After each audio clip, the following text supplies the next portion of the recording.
Okay, well, I show 2 p.m. Pacific on my end, so we will go ahead and get started.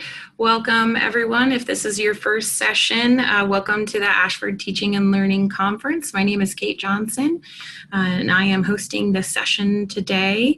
I'm so excited for the first time in TLC's 4-year history that we are having the opportunity to have a guest student speaker. I am also excited to have Ashley Kirwan, our manager of military access and student wellness here. Ashley is going to be moderating our discussion, and I will hand off the reins to you, Ashley. Thank you, Kate, and thank you all so much for joining us today. I hope that everyone has been able to attend various TLC sessions today and yesterday, and that you've really enjoyed it, and we hope to give you another great session now as part of our military track. As Kate mentioned, my name is Ashley Kirwan. I'm the Military Access and Wellness Program Manager here at Ashford University. In my role, I support some of the co-curricular programming specifically designed for our military students to ensure they have support and resources at the university and beyond. And so these sessions are so critical, and so I'm so excited, whether you're attending today as a student, a faculty member, or staff, to have some of what is going to be shared with us today taken in and hopefully down the road contributed to the overall student experience. This is really where we get the bulk of the content for how we design programs. So without further ado, I am honored to facilitate this discussion today with the Dr. Maceo Brayboy, who I'm going to refer to from here on out as Brayboy, as he prefers. Let me tell you a little bit about Brayboy. I'm going to keep it short on the intro because I think a lot of what he's going to share today with us through Q&A will speak to his experience and his journey as a student, as a professional, and just as an individual. And so I'll start by saying that Brayboy earned his AA degree, his associates at Ashford in business, then went on to earn his bachelor's in criminal justice, then went on to get his master's in organizational management and leadership with Ashford University, and then finally is pursuing his doctorate in organizational development with Ashford University. So it's no stretch to say that he is a dedicated and committed student. I can only imagine all that he can share with us and his experience as a student, and I'm really excited to welcome him today. So welcome to you, Brayboy. Thank you very much. I should also mention, I'm sorry, one more thing. I'm not going to let you move on until I mention that all of this to say is, as you were a student here at the university, you were inducted into Salute Veterans Honor Society, as well as Golden Key International Honor Society. So in addition to just taking on that educational roadmap that you were on, you did so in a way that earned yourself honors. So again, that's about as much as I will share because I want to leave the rest to Brayboy to share with us.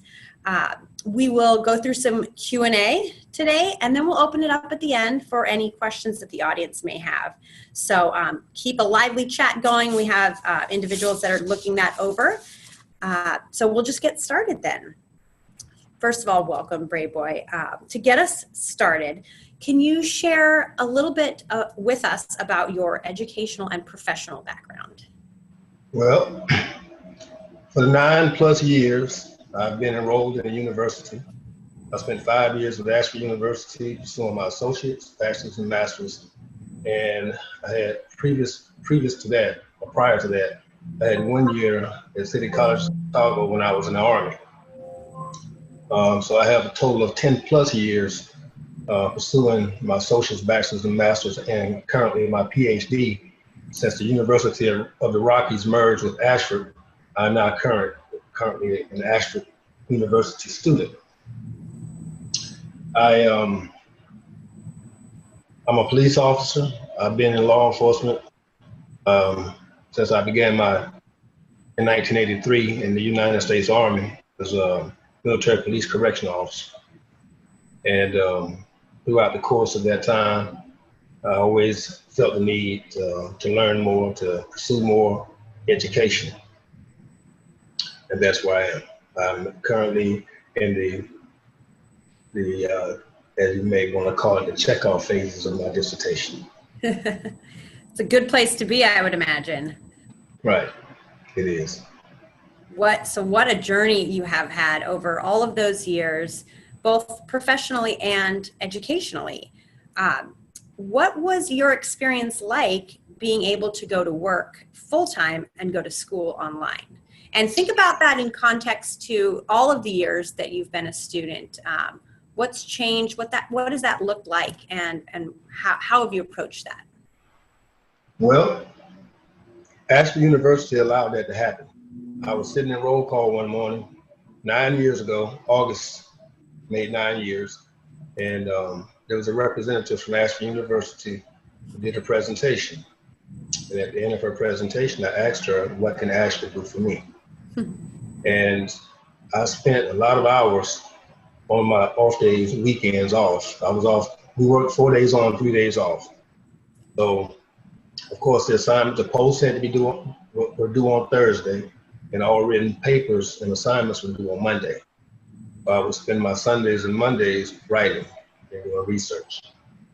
And that made life a lot easier for me versus having to get off work and drive to another brick and mortar facility and sit through a class. So it made life a lot simpler. Mm-hmm. And was that something you had done before? Did you attempt to go to brick and mortar schools before? I did. In Germany, I went to City Colleges of Chicago, which was a branch of Harold Washington University out of Chicago. And with rotating shifts as a correction officer, I was unable to keep up my schedule the way I wanted to because I had to plan my courses around my schedule. And the way we rotated, it made it difficult. So I did it for 1 year. And after 1 year, I decided I would stop because it was very stressful. Mm-hmm. Yeah. It's interesting how the education landscape has changed so much in that it's not one size fits all, or one size tries to fit all. And you're, I think, a perfect example of that, in that when you were able to attend online, that's really where you hit your stride, it seems. That's correct. After being out of school for a while and returning to school, I was a bit nervous, but Michelle Nelson with Ashford University, who was my enrollment advisor, she wasn't even my academic advisor, she was my enrollment advisor. She followed me for the 5 years I attended Ashford University from my associate, bachelor's, and master's, and attended my graduation in San Diego. And subsequently, she kept up with me in the pursuit of my PhD. Wow. Wow. Someone that was along the journey with you, it sounds like. That is correct. So we talked a little bit about how the education landscape has changed to not be one size fits all and more suited to working professionals. So tell us a little bit, and I would imagine for any students that are attending, they can relate, but for the faculty and staff that are part of this audience today, what can you tell us about how you made your education work, given the fact that you were a working professional? What did that take, and what did that look like for you? Well, the best part about it was I had very engaging professors, very engaging professors. They did not give me my degree. They made me earn it. And believe me, I inquired. If I needed assistance, I let them know I needed assistance. And that was the best part about it. My professors, especially the tougher professors, really made the difference for me to let me know that we're not giving this to you. You're gonna do the work, and you're gonna present quality work, get the quality grades.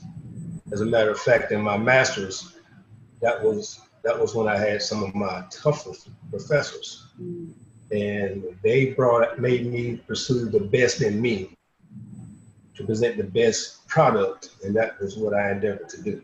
Mm-hmm. Yes, it's like what you said. You earn the degree, you're not given it, and Right. That's really something that helps shape, I think, students in general for the better. So you mentioned that I think it was 1983 that when you were in boot camp and were at roll call. I joined I joined the Army in '83. 80. Okay, so that's when you joined the Army. Now, you talk about your profession and your education along those decades. What stands out to you as something specific that Ashford helped to prepare you in regards to your career, or how did it help enhance your career if you think about the evolution of it over the years? Well, I learned a long time ago that I could stay in this profession 30 years, and I could attend as many public safety courses and have a wall full of diplomas, but without some college education and some degrees, I would be limiting myself. So it was when the Ashford University representative answered my question and told me what Ashford could do for me. Mm-hmm. What I did and what I do is research. And I researched what it takes to be in an upper level management and law enforcement as a professional in this field. And many organizations require a minimum of a bachelor's degree, and master's degrees are preferred to be in upper level management and law enforcement as a professional. So what I did is I wanted to up one. That's why I continued with my PhD. So basically I have leveled the playing field by continuing and put myself in a position to where futuristically, when I retire, I make myself more marketable. Mm-hmm. In a sense, and well, specifically for upper level management, because a lot of times you can't even apply from an outside position into another organization without degrees. Mm-hmm. So Mm-hmm. that's the plus of having Right. more than one degree. So I diversified business, social and criminal justice, organizational management and leadership, and this PhD is in organizational development and leadership. So I diversified myself. Mm-hmm. Yeah. And that's leveled the playing field for me. Mm-hmm. And you talk about wanting to make yourself more marketable and to move up in your career. Was that something you felt you had the support of the military, or did you feel like you really had to draw from within to work towards that advancement? I drew from within. I always knew that even if I had stayed in the military, I would have to get some degrees, some higher education outside of military training, outside of advanced military courses. Mm-hmm. So yeah, that's why you see a lot of military personnel pursuing college degrees. You have to have a degree just to be an officer. right. And my understanding is to get into higher NCO grades, you have to have degrees as well as advanced military leadership training. Mm-hmm. Yeah. I like how you point out that it was something you recognized as necessary for your career development in the military, but also beyond. You're thinking beyond your time in the military and how you can make yourself marketable down the road. Being able to think like that and think about how you can diversify yourself really does help to set you apart. Correct. So as we move along, I'm thinking now to the faculty members in our audience today.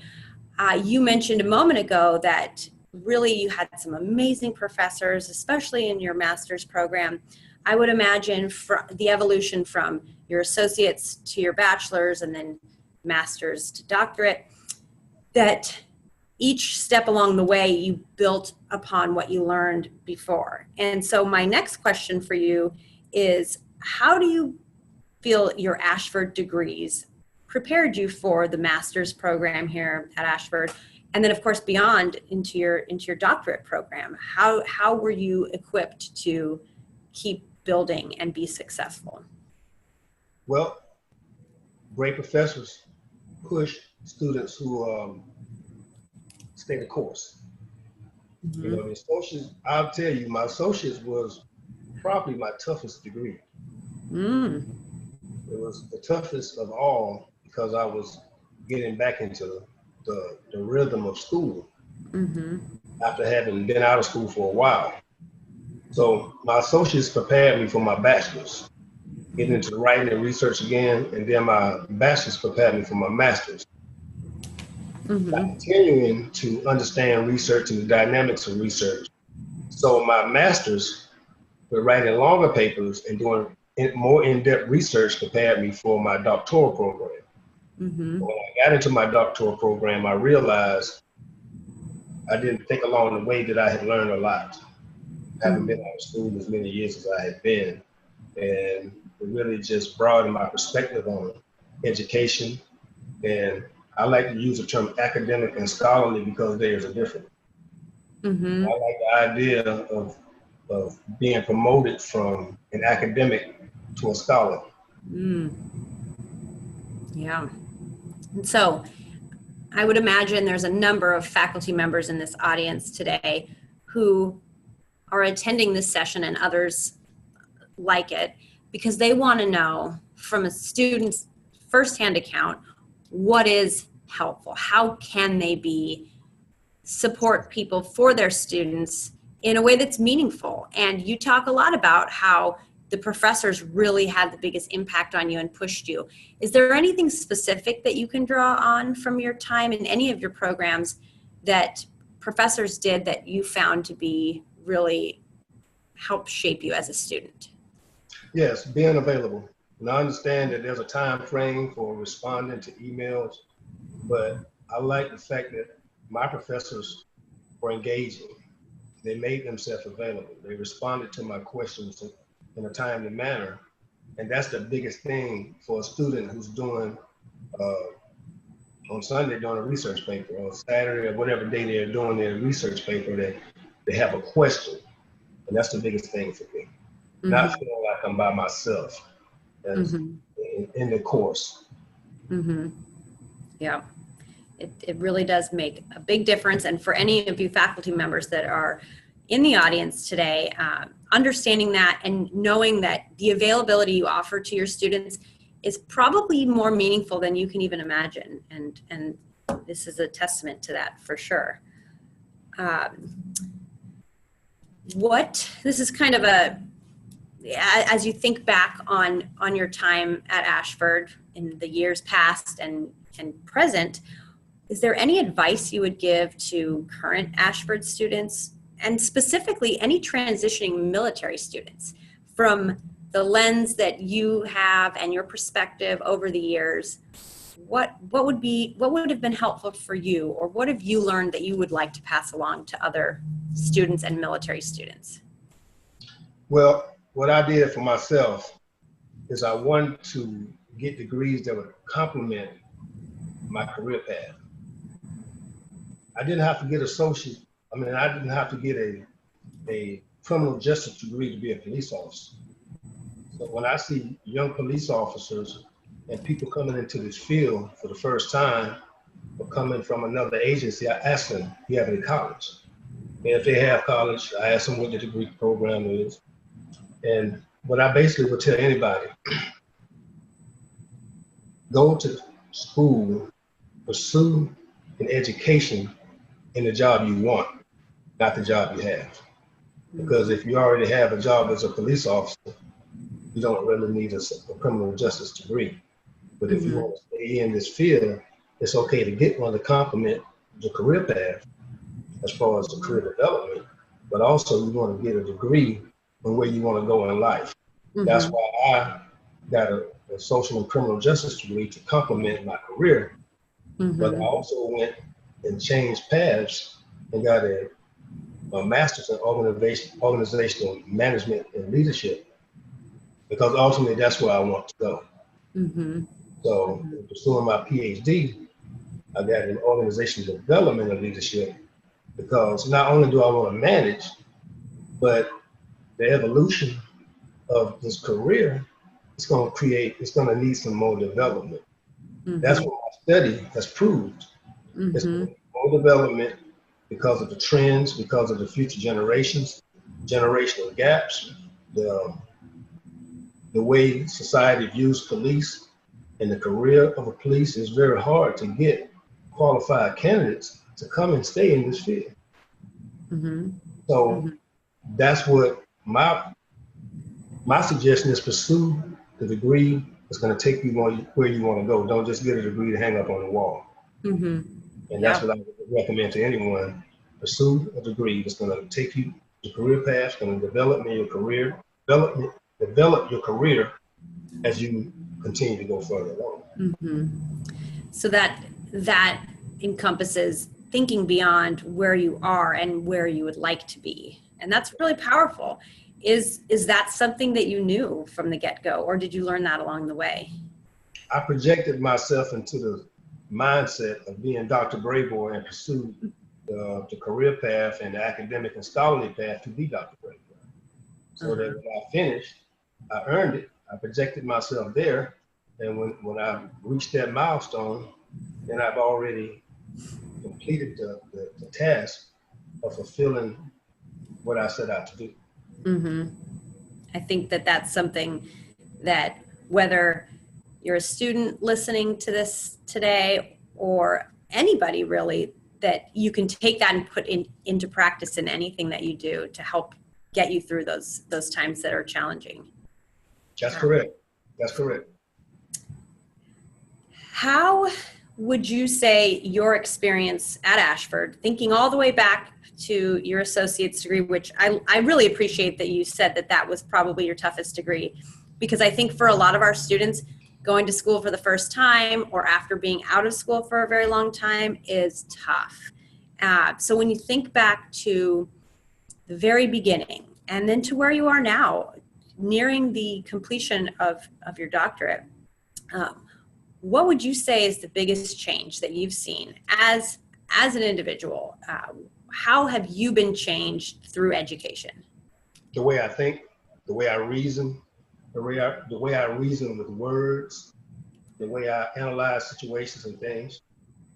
Being a police officer, we analyze things all day, every day. I mean, everything we see, we analyze. But when you get to a point where you're doing it from a scholarly perspective, along with what I already know as a police officer, it just makes things so much better. And I've always been one that was a pretty good writer, but going to Ashford University and University of the Rockies just made my writing so much more in depth in not just being the way police officers write, but to take it to another level to where it's not to the point where it speaks over people's heads, but it brings it to another level to where there's a lot of more reasoning and understanding. Mm-hmm. Mm-hmm. So in a way, it informs a lot of what you do, probably at work and beyond. It just as a person, how you think about what you're interacting with in the world. That's correct. Right. I'm going to shift gears just a little bit because we actually spoke earlier, and you had mentioned that you, as part of your PhD program, you're actually in a dissertation support group, which I thought, I want to hear more about that. And you also mentioned that you have someone in your cohort who is in Africa. We talked at the beginning of the session about how a lot of students here at Ashford are military. So, certainly a great degree of diversity at the university. And I wanted to know if you had anything to share as you think about the students that you've been able to learn alongside and how that's contributed to your overall experience. Yes. The dissertation support group consists of members of the University of the Rockies. Many of the classes I was a part of, and we kept in touch. And some of the members came from members that were already members that we didn't have classes with, but they were University of the Rockies / Ashford University students. Mm-hmm. Now we're about 15 deep, and the furthest person is in Africa, and Todd Fiore, who was my enrollment advisor with the Rockies, is a member. He's now an Ashford University enrollment advisor. Mm-hmm. When the merger went through, he became an Ashford University advisor, the enrollment advisor. So he's a member, and he's just completed his final oral defense. So he's technically Dr. Todd Fiore. And Shelly Matthews is one of the first to graduate and receive her PhD, and then came Todd. And there's some others. Charlena Morton, she graduated with her master's the same time I did in San Diego from Ashford University, and she continued on, and she joined the dissertation support group. And we have several others that's in the dissertation support group that what we do is we complement each other. Everybody's not at the same pace, and everybody's not at the same phase of their dissertation. So the support group, it really is like being in class again. And that was the purpose of establishing the support group, so that none of us would feel like we were alone. Because we are. If we don't come together, when you get into a dissertation, it's your pace, it's your course, and what we did is we made it our course. And that's how we continue to catapult each other into the next level. Because some people that are working on chapters 2, some are working on chapter 5, 4 and 5. Some have already done their oral defense. Some are getting ready to. Some are going through the checkoff phases to even with the DSEM and the IRB. So the dissertation support group really came together for that purpose. I appreciate you telling us a little bit about that, because I think to be in a PhD program is a challenge unlike any other. And to do it online has its own set of challenges, but to be able to come together as a community and get support from those that are in different stages of the process that you can lean on and go to and be there for each other is something unique. And I'm glad to hear that it was something that was helpful for you. Are there any other resources that you accessed while at the university that you found to be particularly helpful, or anything that stands out to you about the way that the university is structured and organized that seemed like it was really in support of what you were doing? I would suggest any student that hasn't taken advantage of the Writing Center and all the resources that's in the Writing Center to do so, because it will help you, it'll help any student before they present their paper, especially a long paper, for grading. Grammarly, the Writing Center, they can check to make for similarity, to make sure they're not borderline or exceeding the similarity to put them in a position of getting a bad grade for plagiarism. I mean, all the resources are there. What I do suggest is navigate the student portal, because it's changed since I started. Yes, probably a great deal. Canvas is so much different than the former student portal, but I would suggest everybody navigate, and find out what each one of those resources are for, because they're at hand. They're right there at your fingertips. And we have to use them. If you're in a master's program, you need them. If you're in a bachelor's program or a associate's program and you just began writing, then you need to make sure that, for one, you're not quoting a lot, you're paraphrasing. In the Writing Center, they have tutor on demand.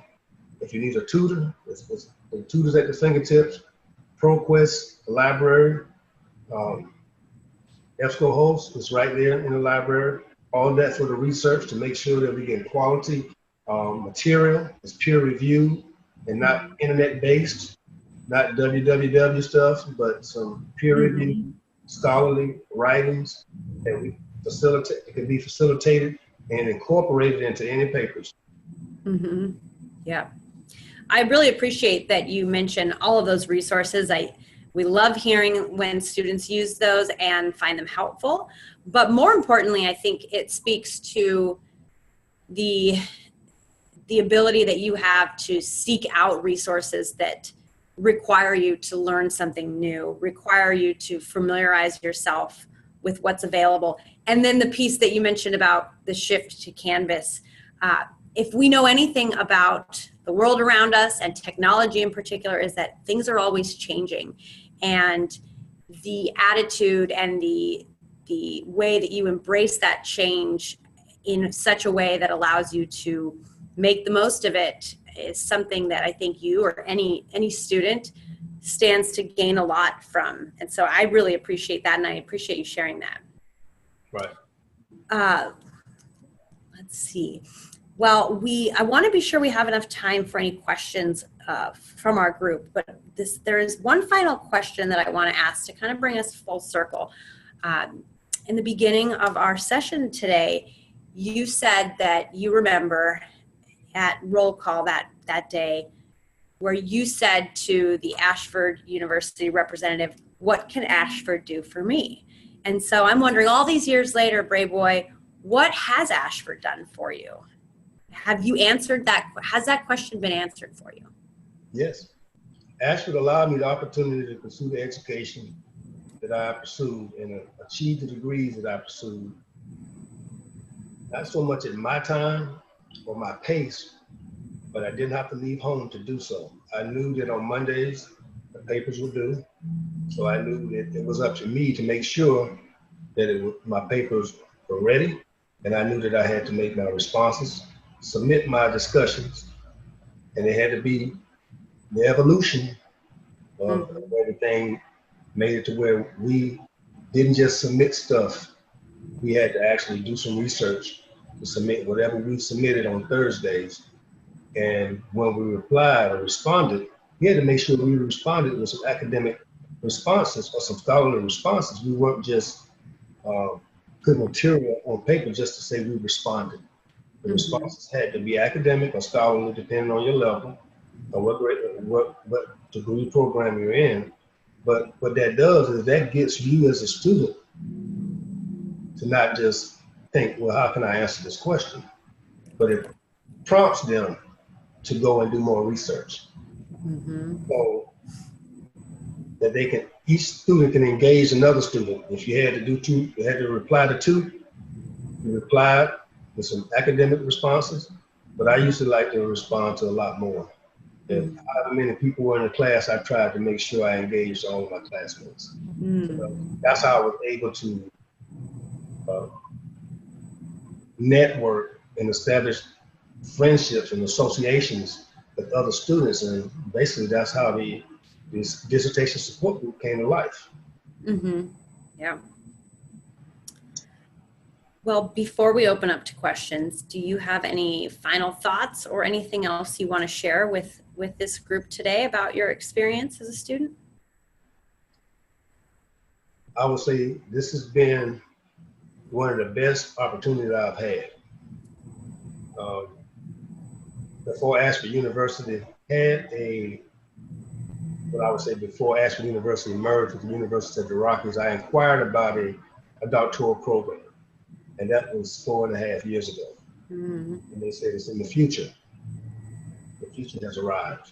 I'm an Ashford University doctoral candidate, and I plan to be one of their first graduating PhDs in May.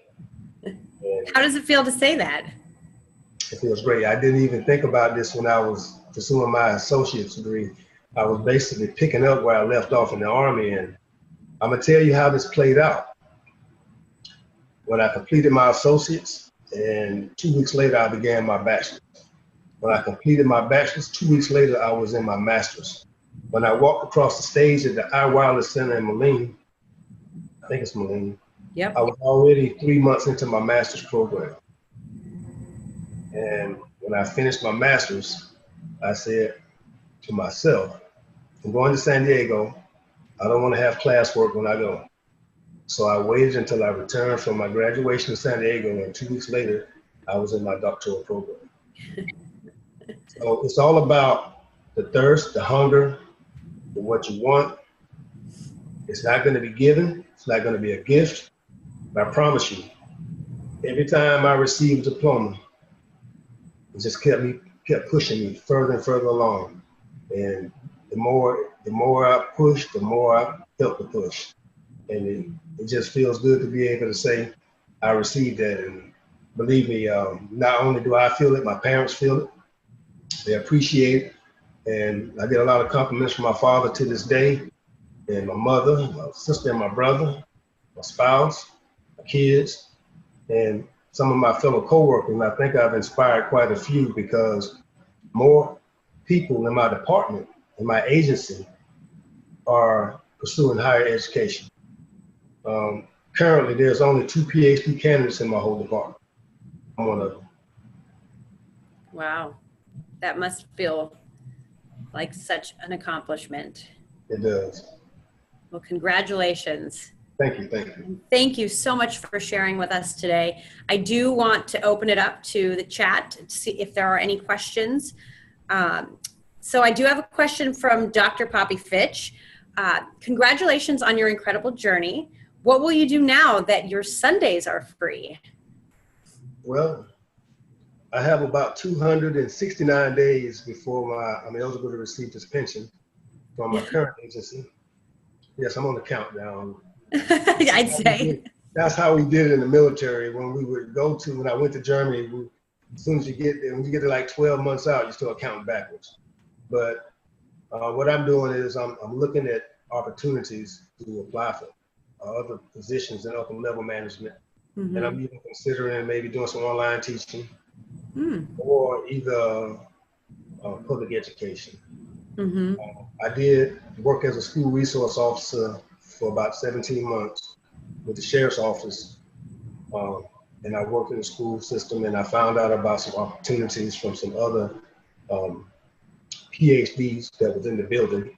And they told me about some opportunities, and I've been looking into some things as far as maybe public school.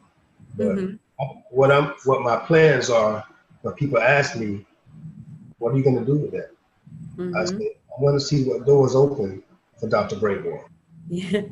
I don't want to be closed-minded and just say one thing or two things that I'm thinking about. I'm just going to see what opportunities come available. As a matter of fact, I received some emails from Ashford with different employers that they have networked with that will allow us to apply for jobs and that we qualify for. So I'm even considering some of those. It's amazing the doors that open when you have education on your back, and it's also incredible that you have taken this experience and used it to think outside the box and think of all the opportunities that are available to you. Well, I went to an interview about 4 weeks ago in South Carolina, Clemson University Police Department, for one of their upper level management. Well, it was lower level management, but it was not on